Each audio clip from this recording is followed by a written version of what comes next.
Ang ating mensahe ay galing sa Filipos chapter 2 verse 5 to 11. The title of this message, ito ang pamagat, The Ultimate Sacrifice of Jesus Christ. Okay, the ultimate. Pag sinabi yung ultimate, ito yung pinakasagad. Ito yung pinaka sa lahat. So ultimate sacrifice of Jesus Christ. Okay ho. Sa event na ito, maaari ho marami sa atin ho ang nakalimutan. Yung essence kasi ng Pasko, minsan ho napapahalagahan natin yung mas mga positibo lang, pero hindi natin napapahalagahan yung isa pang diwa ng Pasko, ito yung pagsasakripisyo. Sabi po dito, there is no greater sacrifice than the one made by the Lord Jesus Christ for humanity from then until now and into the future.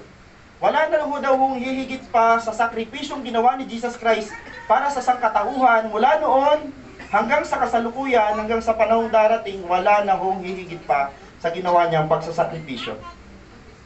Naniniwala po ba tayo dyan?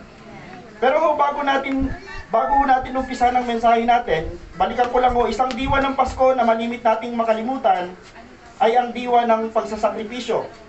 Okay, sabi dito ho, Christmas is all about sacrifice. Huwag niyo kakalimutan yan. Bakit ho naging sacrifice ang Christmas? Sabi dito, because Christmas is all about surrendering all that we have to come to the Lord Jesus Christ. So, yung lahat na meron tayo, lagi nyo tatandaan, pag humaharap tayo, lumalapit tayo kay Lord, daladala natin ang lahat ng bagay na ito sa Kanya o para sa Kanya. Bakit po? Sapagkat una siya nagbigay ng Kanyang sarili para sa atin. Sino una nagbigay? Siya. Okay? Sabi dito, who surrendered all to come to us.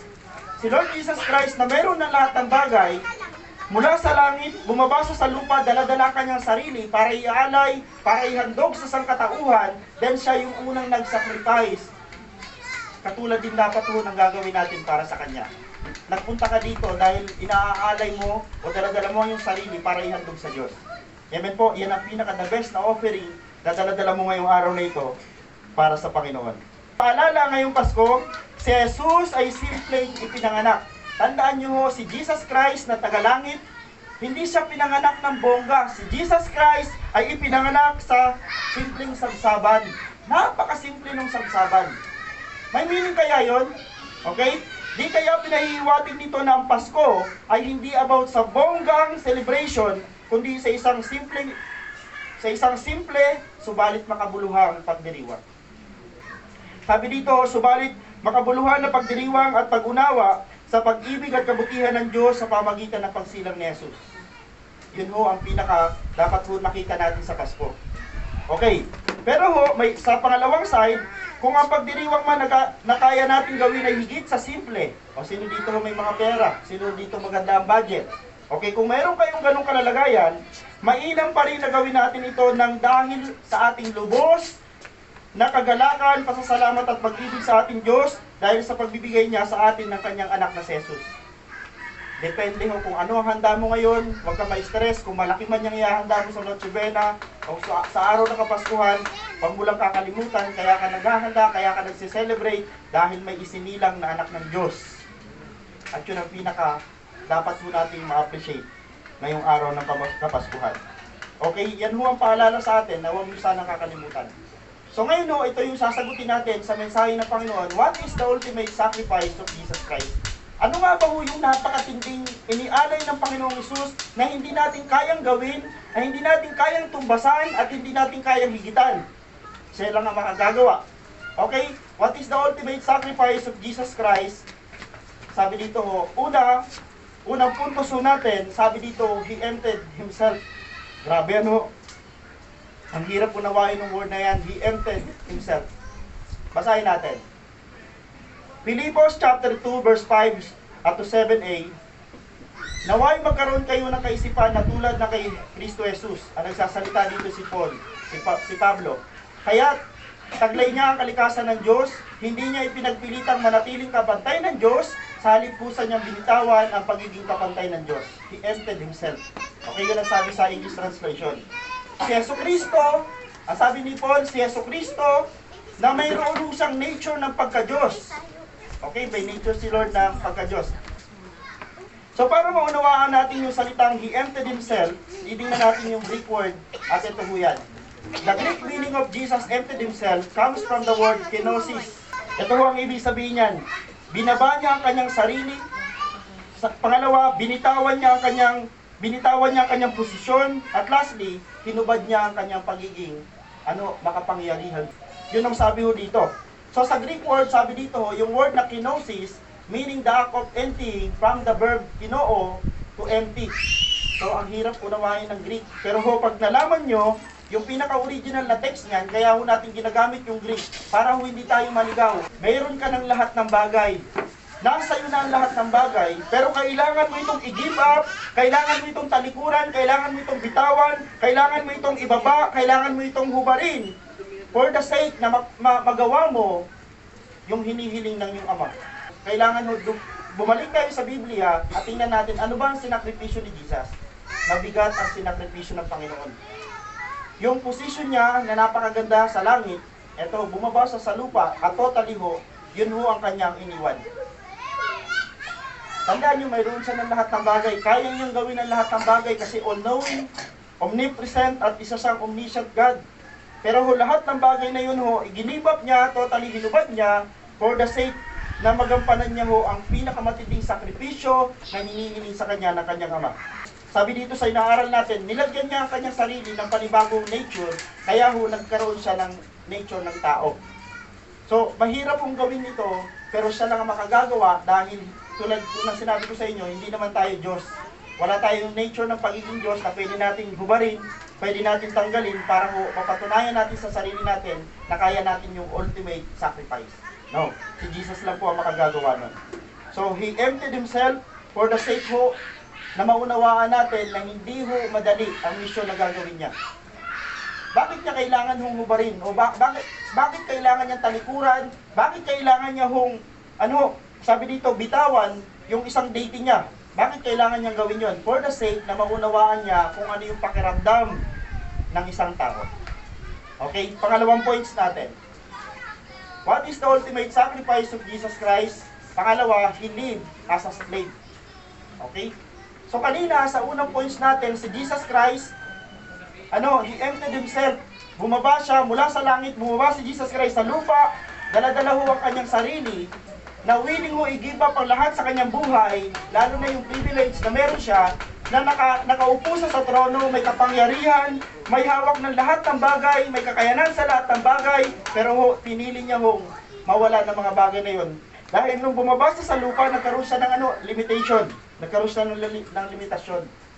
Ay mga bagay na hindi nagagawa si Jesus Christ at that time nung nandito siya sa lupa, hindi niya maging omnipresent sa lahat ng lugar. Okay, sabi ko sa inyo nung time na yon, nung nasa Israel si Jesus Christ, nandun lang siya sa Israel dahil hindi siya omnipresent at that time. Kasi bakit po? Kinuha niya yung nature ng pagiging tao, which is yung tao, hindi omnipresent. Tayo ho ay nasa isang lugar lamang, samantalang ang Diyos ay nasa lahat ng dako. So, pangalawang points natin, He lived as a slave. Sa dami-dami pa namang pipiliin ni Lord na pamumuhay, sa dami-dami pa namang pipiliin ni Lord na buhay, ang pinili pa ni Lord Jesus Christ ay yung pinakaabang kalagayan. Bakit kaya po? Okay, tingnan natin ang sabi dito. Philippians chapter 2 verse 7b, at namuhay na isang alipin. Ipinanganak siya bilang tao. Okay, balikan natin ho. Punta tayo sa Greek word na naman ho. The Greek word used is doulos. Okay, doulos ho, which translate most accurately and forcefully as a slave. So, pag binasa niyo yung Greek word na doulos, it means so, slave.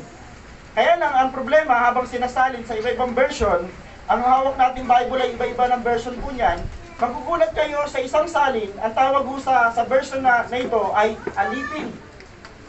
Sa iba naman, ang tawag ng ibang salin po ay lingkod. Pero ano po ba ang original text na sinabi dito? So ang original daw po na text niyan, lalo pag sa Greek, ang ibig sabihin po niyan ay alipin. Okay? Or bondservant, rather than the softer English translation of servant often found in older Bible. So sa mga lumang Biblia, ang makikita ho natin, mga alipin. Sabi dito, the Greek meaning emphasizes as profound state of total dependence and willing subjugation. So, totally ginibap ni Lord Jesus Christ yung kanya pagiging, pagiging makapangyarihan, ginibap ni Lord Jesus Christ ang lahat ng privilege na meron siya, at totally nag-anew siyang tao, kinuha niya yung nature ng pagiging tao, at pinili niya ay hindi yung tao na nasa posisyon. Kundi ang pinili niya ay yung pinakaabang kalalagayan para masukat at para maramdaman at maranasan ni Lord Jesus Christ yung pinakamahirap na naranasan ng tao sa mundong ito. Ano po yun? Yung maging alipin. Okay? Sabi dito voluntarily incarnation. So yung kay Jesus Christ na pagkakatawang tao ay hindi yung pinilit. Di ba? Nabasa natin sa John chapter 3 verse 16. Isinensya ng kanyang ama, binigay siya sa sanlibutan, sinensya ng kanyang ama, at naunawaan natin na hindi siya pinilit ng Diyos. Dahil sa 17, bumaba ang ilaw para ang mga taong nasa dilim ay maliwanagan. Si Jesus Christ ay kusa nagkatawang tao, hindi siya pinilit. Amen. Huwag niyo kakalimutan yan. The incarnation and suffering. This act of taking on human limitation and experiencing earthly pain illustrate His profound love and willingness to enter fallen humanity struggle. So si Lord Jesus Christ, talaga hupusan niyang ginawa ito, magkatawang tao, para maramdaman niya kung gaano kasakit yung pamumuhay, kung gaano kahirap mamuhay sa mundong makasalanan. Ang ginamit na term dito ay fallen world. So kailanman itong fallen world na ito ay hindi na ito marirestore. Bakit po? Fallen na siya. Kaya nga kahit anong bait mo, kahit anong simba mo, pag lalabas ka ng simbahan, uuwi ka sa tahanan mo, pupunta ka sa katrabaho, sa mga kaklase mo, o kung ano man ang ginagawa mo, kung ano man ang profession mo sa buhay sa ngayon, magugulat ka, Pastor, bakit hindi kami pare-pareho ng pananalita? Hindi kami pare-pareho mag-isip, kapatid. A reason, dahil nakatira kayo sa fallen world, itong mundong ito ay makasalanan. Amen po. Kaya nga sabi ko sa inyo, lagi kong binabanggit sa inyo, paalala lang doon sa mga mahilig mag-post sa Facebook, ipakita nyo sa pagpo-post nyo pa lang, Christian kayo. Dahil mahirap na Christian ka, tapos ang mga post mo hindi pang Christian. Amen ho? Tandaan natin doon minsan nakikita yung pagkakaiba natin sa mga tao makamundo. The way tayo mag-post, at the way tayo kumilos kasama nila. Mahirap po makasama yung mga tao sa mundo dahil sanay sila sa ganong buhay. Pero dati tayong sanay sa ganong buhay, pero kapatid, binago na tayo ng Panginoon. Binago na po ba tayo ng Panginoon? Kaya marami na dapat mabago din sa ating mga sarili. Okay. Lastly, ito pangatlong puntos natin. Okay, what is the ultimate sacrifice of Jesus Christ? Una in-empty niya ang kanyang sarili. Yung lahat ng privilege niya bilang Diyos, tinanggal niya yon. Hinubad niya for the sake na maranasan niya yung buhay ng pagiging tao. Dahil pangalawa nagkatawang tao siya, pinili niya yung pinakaabang kalagayan para wala tayong masabi sa kanya. Pwede kasi natin sabihin, Panginoon, nung nandito ka naman sa sanlibutan ay pinili mo yung pinakamayayamang pamilya. Diba? Pwede natin sabihin yung, kaya hindi mo kami nauunawaan. Pinili ni Lord yung pinakaabang kalagayan para sabihin sa atin na na kahit nandun sa pinakaabang kalagayan, hindi siya umangal. Amen. Tandaan nyo ang pinakamahirap na pamilya ang napuntahan niya. Paano natin nasabi na si Mary at saka si Joseph ay pinakamahirap na mag-asawa? Kasi tandaan nyo po, even si Joseph galing sa lineage o sa linya ni David. Nakita natin mahirap sila. Bakit po? The moment na sila ay nag-sacrifice ng kanilang offering sa Diyos, hindi nila dala-dala ay baka. Hindi nila dala-dala ay tupa. Anong dala nila? Bato-bato. Ano ibig sabihin nun? Yan ang offering ng mga mahihirap at the time. Ibon. Isipin nyo, wala silang dalang baka. Wala silang dalang kambing. Wala silang dalang tupa. Ang dala-dala nila 2 pirasong ibon. Bato-bato. Bakit po? Yun ang pang-offering nila. Kasi nung time na yon, hindi pwedeng pupunta ka sa lugar ng Jerusalem, mag-o-offer ka sa Diyos, wala kang dala. Tama? May dala sila. Yung pinakamahirap na offering. Si Jesus ba, nakita natin sa Biblia, umangal sa Diyos Ama at nagsabi, bakit dito ba ako pinadala sa mahirap na pamilya na to? Bakit yung tatay ko ay karpentero? Bakit hindi mo ako isinendo sa Pariseo, Saduceo, Eskriba, para magmukha naman akong professional? Hindi sinabi ni Lord Jesus Christ yun. Si Lord, hindi niya tinignan ang sarili niya, nasa aba siyang kalalagayan, mataas pa rin ang tingin ni Lord sa sarili niya, dahil alam niya, sino siya? Anak siya ng Diyos. Amen? Anak tayo ng Diyos. Si Jesus Christ ay namuhay bilang isang alipin, at ito ho, pangatlong puntos natin, dito tayo matatapos. Sabi dito, what is the ultimate sacrifice of Jesus Christ? According to Philippians chapter 2, He died on the cross. Ito ho yung pinaka-ultimate, kaduluduluhang ginawa ni Lord Jesus Christ para ma-fulfill niya at may offer niya sa Diyos na kanyang Ama. Ang pinaka-the best na sacrifice ay i-offer niya ang kanyang sarili mula sa krus. Okay, sabi dito ho, at nang siya'y maging tao, bakit kaya, may nagtanong ba sa inyo, bakit kailangan pa ni Lord maging tao? Tandaan niyo, kung di naging tao si Jesus Christ, hindi siya mamamatay. Amen. Hindi niya mapupulfill yung prophecy. Na ang prophecy ho, kailangan yung Mesias ay magdanas sa krus, mamatay sa krus, at mabuhay sa pangatlong araw. Hindi mamamatay ang Diyos kung hindi siya magkakatawan tao. Kaya nga siya nagkatawan tao, para patunayan sa buong mundo at para sabihin sa prophecy, eto ako, kailangan ko mapulfill. Ano mo ang isa sa pinaka-requirements para mapulfill ho ang prophecy? Kailangan mamatay ng Mesias. Si Jesus Christ ang Mesias. So kailangan niya magkatawan tao para sa pinaka-great at ultimate na sacrifice na gagawin niya, yung mapako siya sa krus. Mapako kaya sa krus ang Diyos? Okay? Okay, sabi dito ho, nagpakumbaba siya at naging masunurin hanggang kamatayan, maging ito man ay kamatayan sa krus. Kaya natin gawin ang ginawa ni Jesus Christ na ito. Kung tayo man ho sa sarili natin ay magiging masunurin, praise the Lord. Pero hindi natin kayang higitan yung ginawa ni Jesus Christ. Dahil bukod sa nagpakumbaba siya, Diyos siya na nagkatawan tao, inutusan siya ng Diyos at naging masunurin siya. Ang pinakamahirap na utos na inutos sa kanya ng Diyos, mamatay siya sa krus. Kaya mo ba natin yun? Baka pag-uutusan tayo, Pastor, kaya kong magpakumbaba, praise the Lord. Kung nandito tayo ngayon ho, ay tayo ho nasa 50, lahat tayo, 49 sa atin ho, ay marunong magpakumbaba, then ang kasunod na utos ay sumunod doon sa pinaka-ultimate na utos, ano ho yan, mapako sa krus, then baka yung 49, wala ni isang mag-response. Namatay si Jesus Christ sa krus dahil sumunod siya sa Diyos Ama. The manger was the first step toward the cross. Okay? So yung kapanganakan ni Jesus Christ, tingnan nyo ito in reflection sa buhay natin, yung kapanganakan ni Jesus Christ, yun yung unang hakbang para mamatay sa krus. Okay, babalikan ko lang kung hindi si Jesus Christ isinilang bilang tao, hindi siya makakaranas ng kamatayan. Then nung isinilang si Jesus Christ sa manger, doon sa sabsaban, alam na ni Lord ang kasunod. Mamamatay siya. Then ganun din ang reflection natin sa sarili natin. Once na ikaw ay isinilang bilang baby, nagkaroon ka ng buhay, then kapatid ang reflection, mamamatay tayo. Amen. Masaya kayo nung isinilang ka, masaya ka nung may isinilang kang baby. Yes, lalaki yan, pero ang dulo, mamamatay yan. Reflection sa buhay ni Jesus Christ. Ang mahirap lang sa nangyari kay Jesus Christ, hindi smooth, hindi maganda ang kamatayan niya, sinapper ni Lord Jesus Christ ang pinakamalalang parusa at yun yung mapako sa krus. Isipin nyo, kinaya ni Lord yun. Hindi niya basta lang kinaya yun para sa kanyang sarili. Kinaya ni Lord yun para sa utos, sa pagsunod sa utos. Pangalawa, kinaya ni Lord yun dahil siya lang ang makagagawa ng mga bagay na hindi natin kayang gawin. Ano yun? Yung iligtas ang ating sarili sa kapahamakan. Okay? So bago po ako pumunta sa conclusion, bago ako pumunta dyan, tandaan natin ho, hindi nasayang yung mga sakripisyo na ginawa ni Jesus Christ. Siya ho ay nagpakababa. He emptied himself, nagpakababa si Lord Jesus Christ, namuhay siya bilang isang alipin, namatay siya sa krus. Nawalan ho ba ng kabuluhan?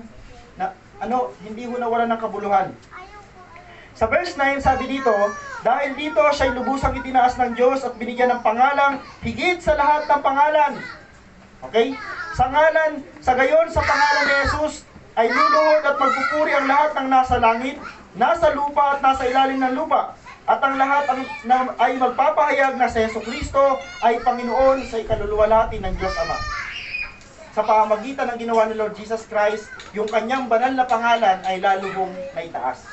Amen ho? So lahat ng sakripisyo na gagawin natin for the sake, para sa kalooban, para sa pagsunod sa Diyos, kapatid, hindi yan mawawalan ng kabuluhan. Ang sakripisyo na ginagawa mo sa Panginoon, sa simbahang ito, may reward yan. Amen. May reward po yan. Okay, in conclusion, sabi dito, Jesus emptied himself, lived as a slave, and died on the cross to offer his ultimate sacrifice for God, or to God. So yun ang ginawa ni Lord Jesus Christ, nabuhay, nagpakumbaba siya, namuhay siya bilang alipin, namatay siya sa krus. Yun ang unang dahilan para lubos niyang may offer ang kanyang sarili bilang ultimate sacrifice sa Diyos. Then hindi ho dyan natapos ang passage, sabi dito, and for humanity to receive the gift of salvation.